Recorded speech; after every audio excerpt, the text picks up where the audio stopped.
warahmatullahi wabarakatuh. Kali ini saya akan menjelaskan mengenai makanan pendamping ASI. Ya, tadi sudah tentang yang pertama ASI, kemudian makanan pendamping ASI. Yang pertama, prinsip makanan pendamping ASI. Ya, ada 1, 2, 3, 4, 5, 6 prinsip dasar yang harus dipenuhi. Yang pertama adalah usia. Ya, MPASI diberikan saat bayi usia 180 hari atau 6 bulan. Kemudian yang kedua adalah frekuensi. Di awal, MPASI diberikan 1 sampai 2 kali dalam sehari. Seterusnya sampai 6 sampai 9 bulan itu sudah sampai pemberian 2 sampai 3 kali makanan utama ditambah dengan cemilan. Nah, cemilan atau snack 1 sampai 2 kali cemilan. Nanti kalau usia 9 bulan sampai 12 bulan bisa 3 kali atau lebih dan makanan utama dan 3 kali cemilan. Nanti kita lihat tabel secara detailnya. Kemudian tekstur bayi langsung diberikan bubur kental ya, pure atau bubur lembut semi kental ya, bubur kental. Bubur kental setelah makan beberapa minggu sampai usia 9 bulan. Tekstur akan ditingkatkan secara bertahap sesuai dengan usianya. Kemudian variasi makanan setiap kali makan untuk makanan utama ya, untuk makanan utama di sini harus ada 4 bintang kalau kita sebut, yaitu dalam satu piring ada karbohidrat, ada protein nabati, protein hewani dan sayuran. Nah, kemudian ditambahkan lemak tambahan. Lemak tambahan ini penting untuk pertumbuhan otak bayi. Nah, kita lihat apa saja variasinya. Kemudian aktif responsif ya, bahwa berikan respon anak dengan senyum, tetap jaga kontak mata dengan anak ya. Usahakan anak makan itu fokus pada makanannya, tidak sambil bermain ataupun nonton TV, nonton gadget ya. Kemudian selalu berikan pujian pada anak ya. Apapun pencapaiannya kita harus berikan pujian atau reinforcement positif pada anak. Beri makanan lunak yang bisa dipegang untuk merangsang anak aktif makan sendiri. Ini dimulai dari usia 8 bulan. Kemudian higien ya, menyiapkan makanan dengan masak sendiri di rumah supaya kita tahu kualitas bahan makanannya dan terjaga juga kebersihan. Baik kebersihan tangan, kebersihan alat memasak, kebersihan alat makan dan juga kebersihan bahan makanannya.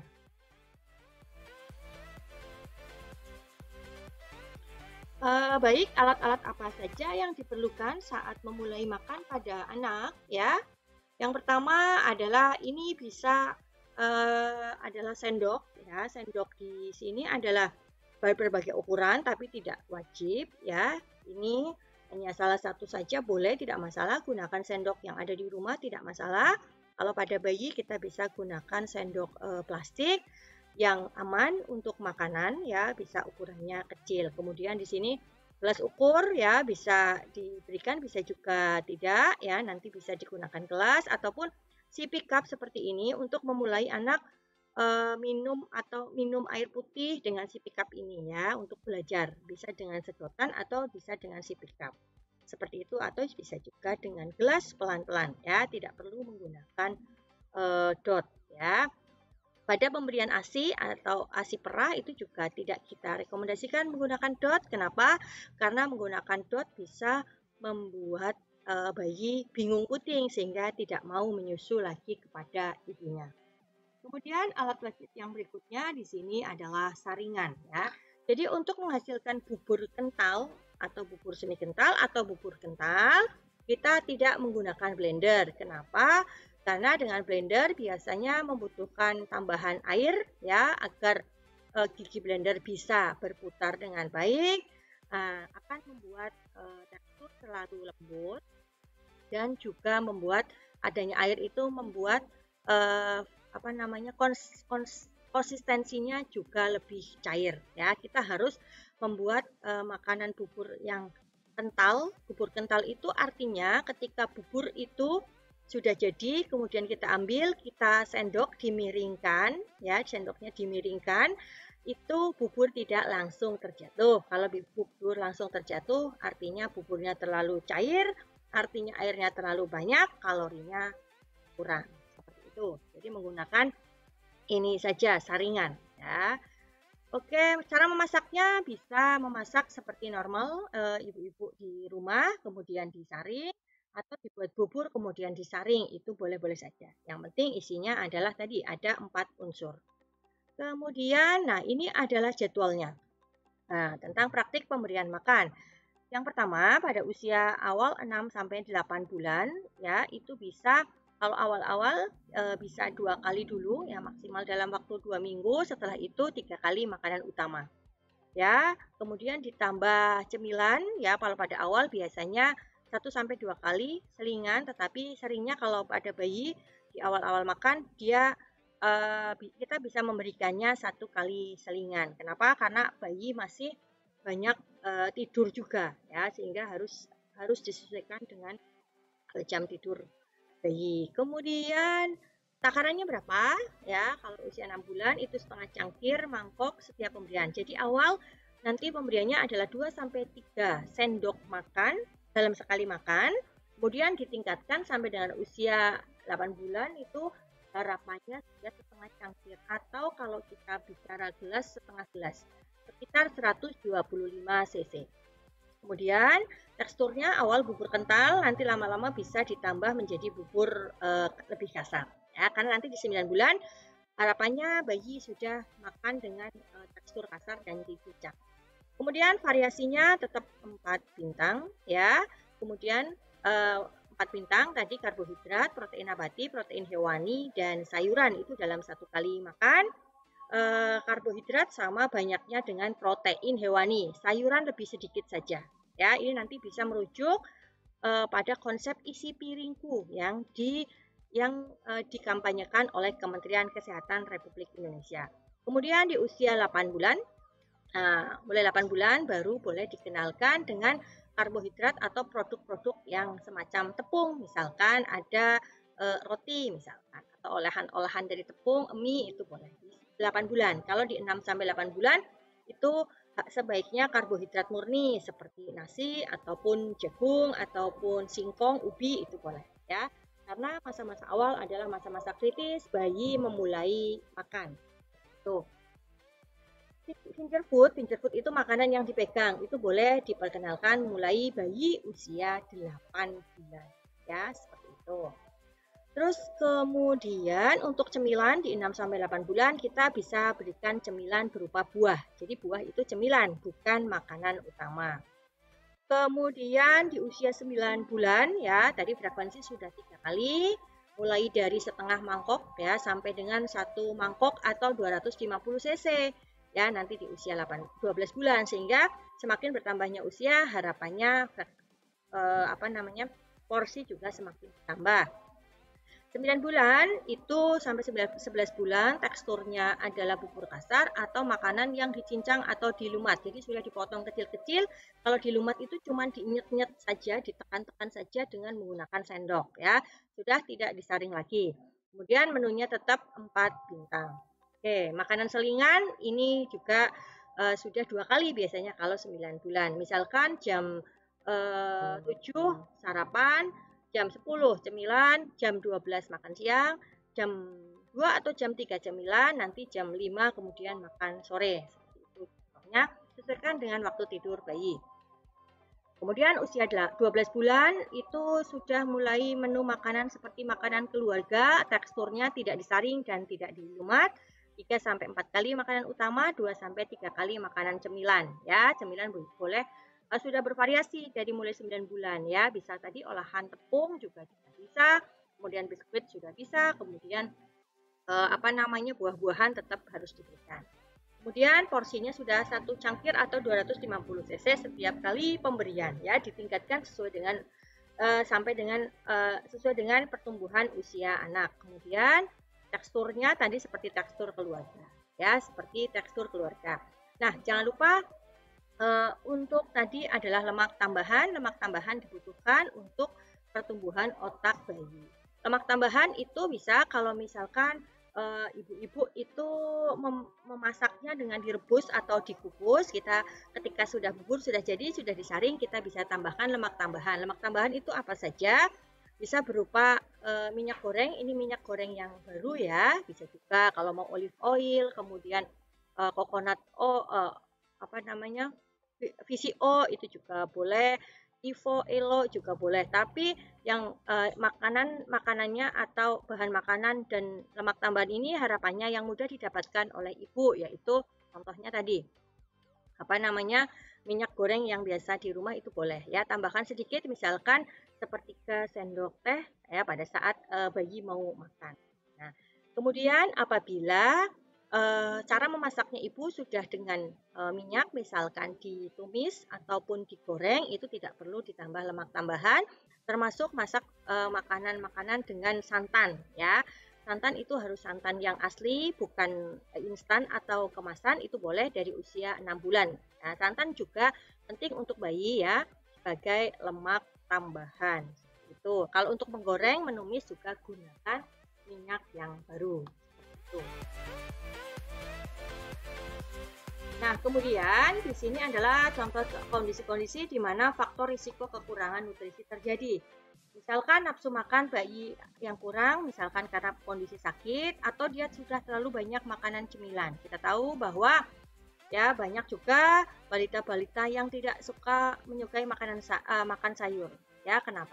Ya, karena tidak suka, karena tidak terbiasa. Sehingga tadi menu 4 bintang harus dibiasakan dari mulai bayi usia 6 bulan sehingga dia sudah belajar merasakan bahan makanan lokal, bahan makanan yang nanti sehari-harinya akan dia makan.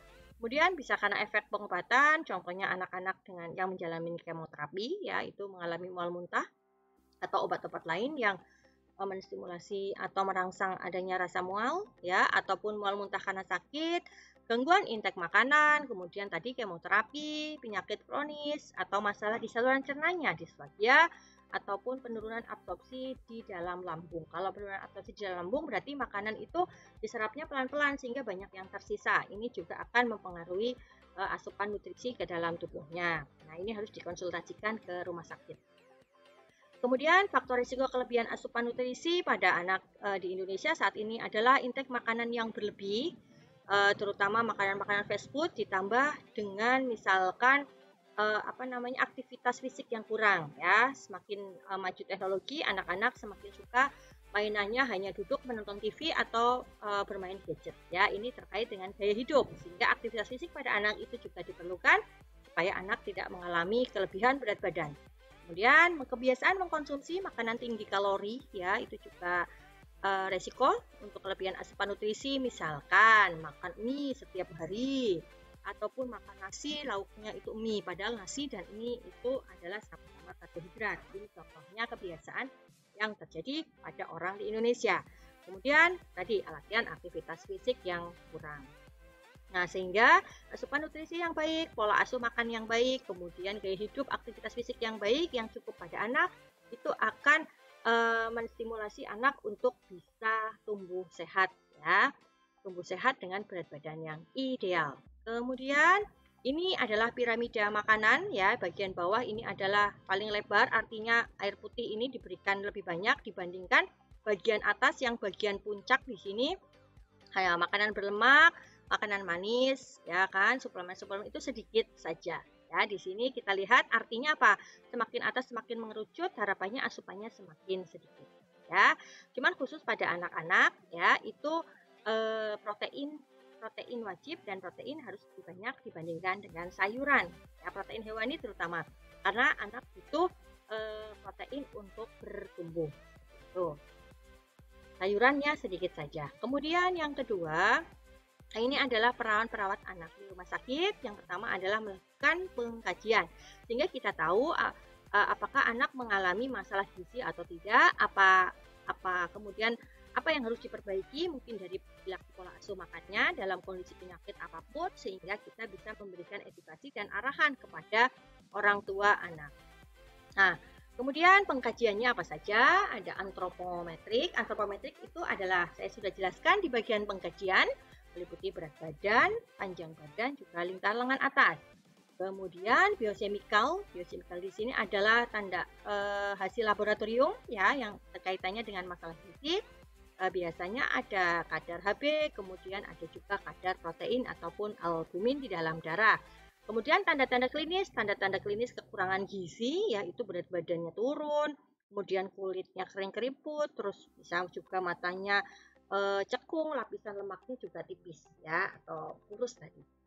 Tapi juga ada anak-anak yang kekurangan protein kronis itu justru badannya tampak besar karena kubur. Ya. Kemudian yang terakhir, yang keempat adalah yang dikaji adalah riwayat makannya. Riwayat makan, pola makan kita harus mengkaji, bertanya secara detail. Setiap hari frekuensi makannya berapa kali, kemudian apa yang dimakan, komposisinya, porsinya seberapa banyak, ya anak makan apa saja. Ya biasanya kalau anak yang kurang gizi pasti pola makannya itu ada yang salah seperti itu. Kecuali kalau dia punya penyakit kronis, gangguan absorpsi pada saluran pencernaannya itu akan berbeda kondisinya. Baik, sebagai perawat kita juga harus melakukan pemantauan pertumbuhan. Nah, ini adalah kurva pertumbuhan. Contohnya ada di buku KIA atau buku Pink yang sudah saya share sebelumnya. Meskipun kalau yang buku Pink yang berikutnya itu berbeda ya tampilannya, tapi tidak masalah, intinya sama. Di sini ya ini garis biru ini artinya pertumbuhan bayi normal. Jadi dikatakan pertumbuhan bayi normal ya. Pertama kita belajar ngeplotnya dulu. Ngeplotnya di sini yang pertama bagian baris bawah itu adalah usia, bagian ke atas adalah berat badannya. Nah, usia misalkan 1 bulan kita plot, kalau plot di sini berarti ini berat badannya sekitar 3,4 ya atau 3,5 ataupun 3,2. Kita plot di sini. Jadi berat badannya berapa dari kiri ya, angka 3 ini misalkan ke kanan, terus di usianya berapa. Akan ketemu titik di sini, kita berikan titik. Nah, setiap bulannya di titik seperti itu kemudian digaris. Nah, dikatakan pertumbuhan normal apabila di sini kurva pertumbuhan berat badannya itu naik sesuai dengan kurva pertumbuhan seperti di garis biru ini ya. Kalau awalnya di kuning ya di kuning terus, awalnya di hijau tua terus ya. Boleh kalau di kuning kemudian bertumbuh dengan baik, kemudian ada di hijau tidak masalah. Yang penting ini melengkungnya sesuai dengan kurva pertumbuhan, sehingga sampaikan ke ibu-ibu menjadi penting untuk setiap bulan datang ke posyandu menimbang bayi dan memonitor pertumbuhan bayinya. Tuh. Nah, berikutnya adalah contoh, ini adalah pertumbuhan terganggu. Kalau kita lihat garis yang merah ini ya, jadi berat badan itu selalu naik. Tetapi kalau kita plot di kurva pertumbuhan, ini akan di bagian sini adalah melandai. Kenapa? Di sini harusnya di hijau muda bagian atas, lama-lama kok ke hijau tua dan sampai dengan hijau muda yang bagian bawah. Ini berarti pertumbuhan terganggu, harus dikoreksi atau dikaji penyebabnya apa. Kemudian ini juga ya garis pertumbuhannya ini juga tidak normal, turun, melandai ataupun datar, naik ataupun tidak sesuai dengan kurva pertumbuhan melengkungnya. Ini juga pertumbuhan terganggu ya, berat badan tidak naik. Oke, ini pertumbuhan terganggu berat badan di bawah garis merah ya atau BGM, itu sudah kurang gizi ya. Selain itu, nah ini juga bisa digunakan ya sesuai dengan kalau menggunakan kurva yang buku KIA versi terbaru itu menggunakan persentil. Nanti bisa dibaca ini persentilnya. Nanti garis jadi intinya kalau gizi baik itu antara persentil 1 sampai dengan min 1 ya atau kurang dari min 2 ya. Kurang dari 2 dan kurang dari min 2. Seperti itu. Kemudian nah, ini referensi yang saya gunakan, beberapa buku juga sudah saya sampaikan. Namun sebelumnya beberapa diagnosa keperawatan yang mungkin pada bayi, pada anak terkait dengan pemenuhan nutrisi. Yang pertama kalau pada bayi yang masalah kesulitan menyusu, misalkan pada bayi prematur, itu ada masalah pola menyusu bayi ya tidak efektif atau ketidakefektifan pola menyusu bayi. Kalau anak yang lebih besar kemudian karena ada masalah nutrisi, asupan gizi yang kurang, itu pemenuhan kebutuhan nutrisi kurang dari kebutuhan tubuh. Itu adalah beberapa masalah keperawatan yang bisa kita temukan pada bayi-bayi dengan masalah pemenuhan kebutuhan nutrisi. Baik, demikian yang bisa kami sampaikan. Terima kasih. Wassalamualaikum warahmatullahi wabarakatuh.